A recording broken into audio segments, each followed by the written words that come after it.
Whether you are a new investor or a seasoned investor here in Canada who do not have time to research different stocks, this video is for you. I'm going to be sharing with you the ultimate ETF investing guide. This includes choices for investing in Canadian dividend-paying ETFs, Canadian total market, the US stock market investment, including S&P 500, NASDAQ, total US stock market, international markets, emerging markets, and of course, the all-in-one ETFs, the asset allocation ETFs. You're going to want to watch this video until the end, and based on that, decide which one of these ETFs is the best pick for you. First, we're going to be looking at investing for Canadian monthly dividend income. If that's something that you're interested in, these are some of the best exchange-traded funds, ETFs, that are available for Canadian investors right now.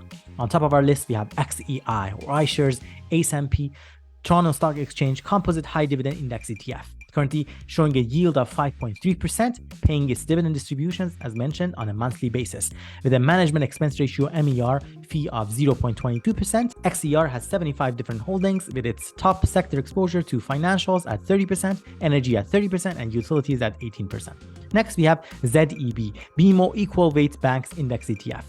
As the name suggests, here the entire exposure that you get is to financials, including 6 major Canadian banks. The MER for ZEB is at 0.28%.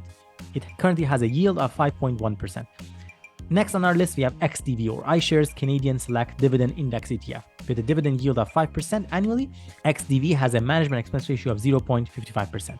It has 30 different holdings, giving you exposure to financials at 53%, utilities at 11%, and communications at 10%.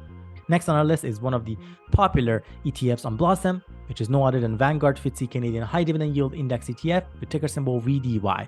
It has a dividend yield of 4.9% and a management expense ratio of 0.22%. With VDY, you're getting exposure to 53 Canadian dividend-paying companies, and ultimately, your biggest exposure by market sectors is to financials at 56%, energy at 27%, and communications at 7%.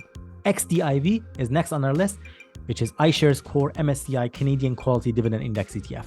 It currently has an annual yield of 4.9%. XDIV does pay its dividend distributions on a monthly basis, and it has a management expense ratio of only 0.11%. In fact, XDIV has the lowest MER in this list among the monthly dividend-paying Canadian ETFs that we are reviewing. XDIV, however, only gives you exposure to 18 different dividend-paying companies, majority of which is in financial sector, giving you 51% exposure to financials, energy at 20% exposure, and utilities at 16%. Lastly on our list, we have ZDV or BMO Canadian Dividend ETF with a dividend yield of 4.4%. ZDV has an MER of 0.39% and gives you exposure to 52 different Canadian companies. In terms of the top sector exposure, you're seeing financials at 40%, energy at 18%, and communications at 11%. Moving on, we're going to be taking a look at options for you to invest in the US stock market, mainly focusing on the S&P 500. On top of our list, we have a popular ETF, which is VFV, Vanguard S&P 500 Index ETF. It has a dividend yield of 1.2%. It does pay its distributions on a quarterly basis. With VFV, you only are paying an MER of 0.09%, which is quite low. Next, we have VOO, Vanguard S&P 500 ETF. It's very similar to VFV, however, this one is offered in US dollars. With VOO, you're getting a yield of 1.5%. Payment frequencies is quarterly, but the MER is one of the lowest that we see on this list at only 0.03%. The top exposure by sector is information technology at 28%, healthcare is at 13%, and financial at 12%. Next on our list, we have ZSP or BMO S&P 500 Index ETF with a yield of 1.4% and an MER of only 0.09%. ZSP gives you exposure to information technology as its top sector at 28%, healthcare at 13%, and financial at 13%. XUS is another type of ETF on this category offered by BlackRock, iShares Core S&P 500 Index ETF with a yield of 1.1% and the distributions paid quarterly. XUS charges an MER of 0.09%.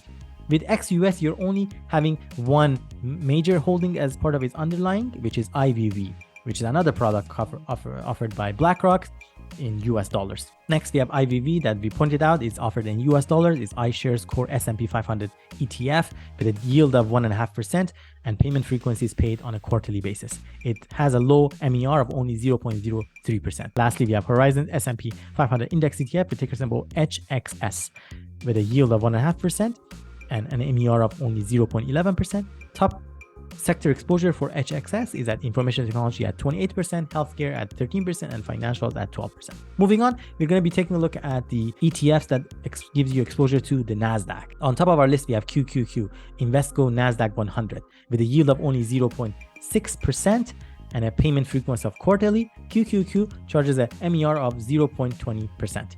It gives you exposure to the 100 companies in the NASDAQ 100. Majority of the exposure is to information technology at 57%. Next on our list, we have XQQ, iShares NASDAQ 100 Index ETF, hedged for Canadian dollars, with a yield of 0.4%.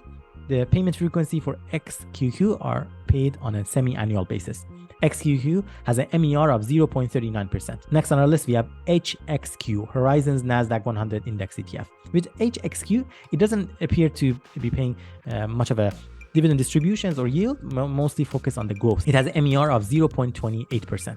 Majority of the exposure is to information technology at 49%. Following that, we have communications at 16% and consumer goods at 14% in terms of the top sector exposure.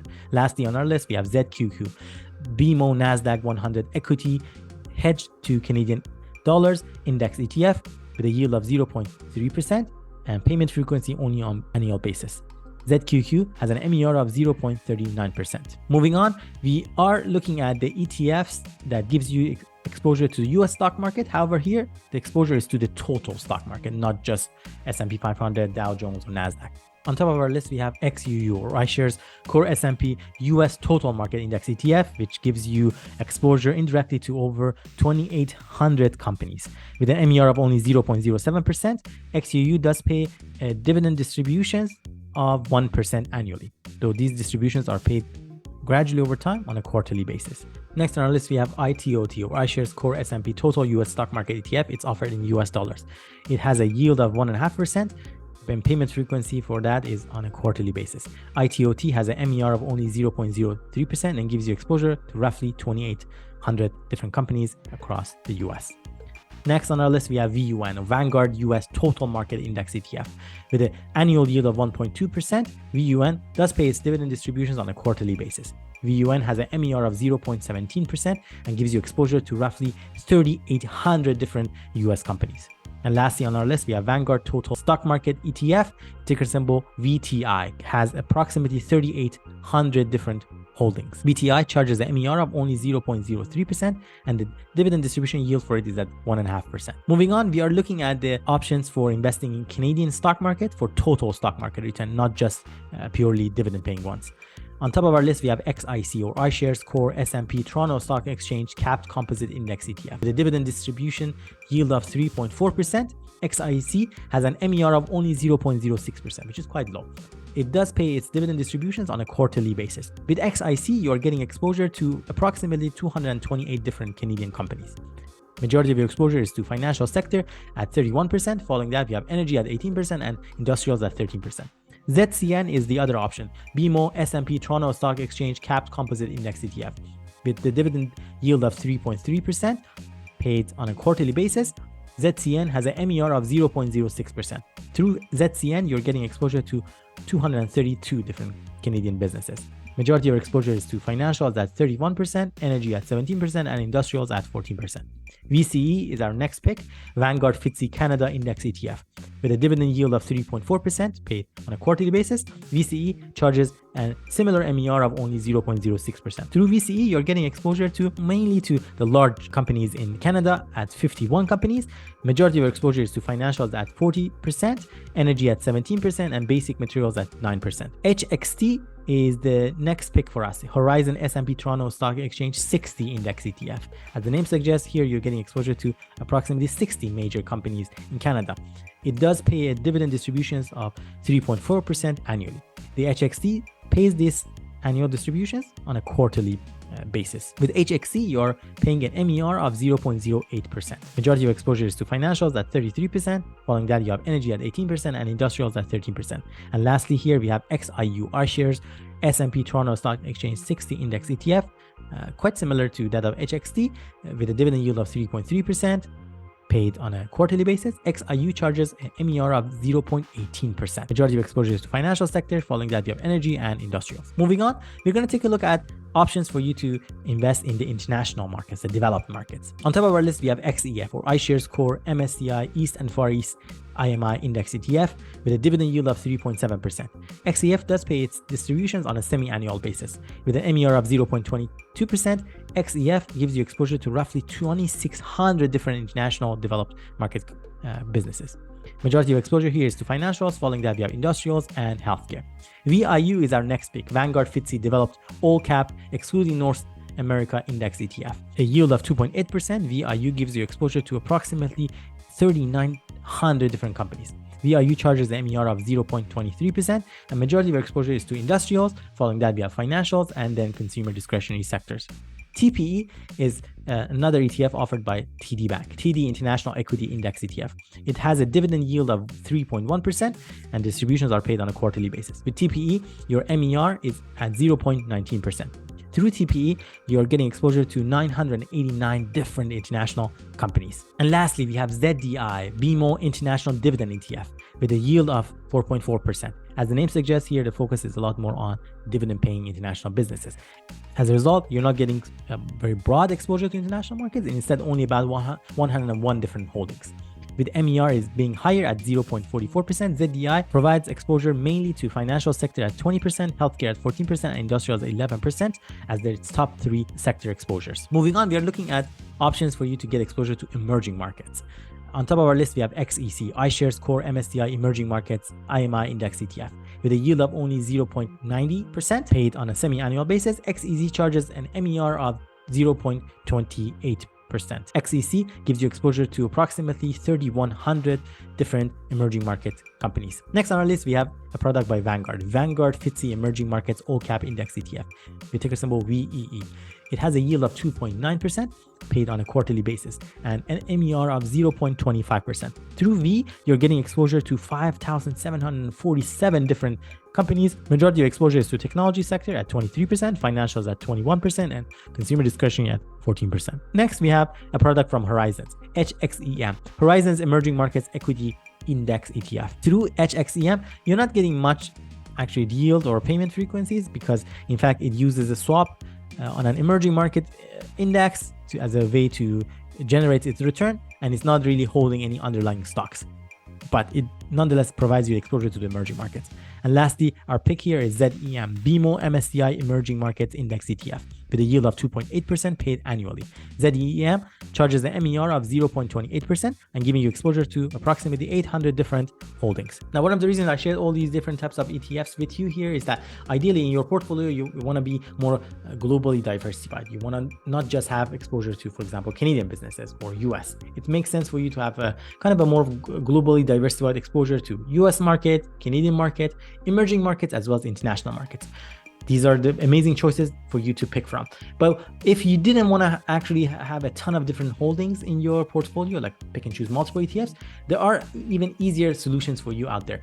These are called as all-in-one ETFs, or what is known as asset allocation ETFs. What they do is that ideally and simply by picking only one ETFs, you get exposure to the entire stock market globally through a diversified and global manner. And these are the picks that I'm going to be sharing with you right away. As you can see from the screen, there are different choices for you to pick from. Now, this depends on a number of factors such as your age, your risk tolerance, and where you are in particular on your investment journey, how much you're comfortable with volatilities in your picks, and the ups and downs of your holdings.